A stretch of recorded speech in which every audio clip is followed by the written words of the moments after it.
एक जादुई जंगल में एक कदीम झील वाक़ई थी। इसके पानी शीशे की मानंद शफ़ाफ थे, जिनमें इर्द-गिर्द की रंग-बरंगी फूलों की झलकियां पड़ती थीं। इस झील के बीच रोशनी से चमकता हुआ एक पत्थर खड़ा था, एक बर्फ का पत्थर जो एक जादुई चमक के साथ दमक रहा था। बहुत इरसा पहले इस बर्फ के पत्थर में एक परी कैद थी, जिसका नाम नूर था।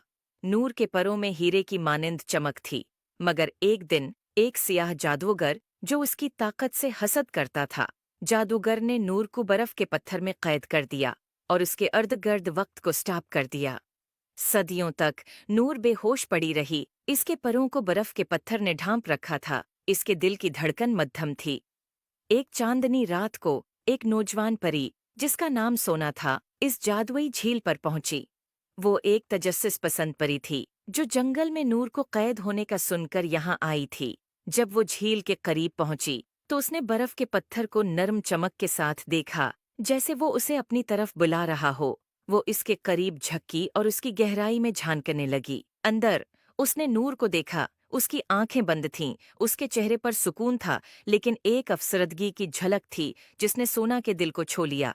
उसकी मदद के लिए पख्ता इरादा करते हुए सोना ने पत्थर पर जादू किया। बर्फ के पत्थर में लर्जिश आई, उसकी सतह पर दुराड़ें पड़ने लगीं और अंदर से एक जबरदस्त रोशनी निकलने लगी, जो सोना और झील को एक चमकदार रोशनी से ढांप रही थी। रोशनी मद्धम हो गई और वहां नूर खड़ी थी। इसकी आंखें खुल गईं और इसने सोना की तरफ तशकर और हैरत से देखा।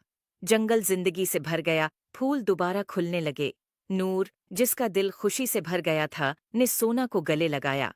शुक्रिया प्यारी परी, तुमने अपनी रोशनी से मुझे अंधेरे की कैद से आजाद कर दिया।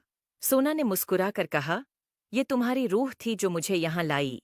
नूर, इस दिन के बाद नूर और सोना अच्छी दोस्त बन गई और पूरे जंगल में खुशी और जादू फैलाने लगे।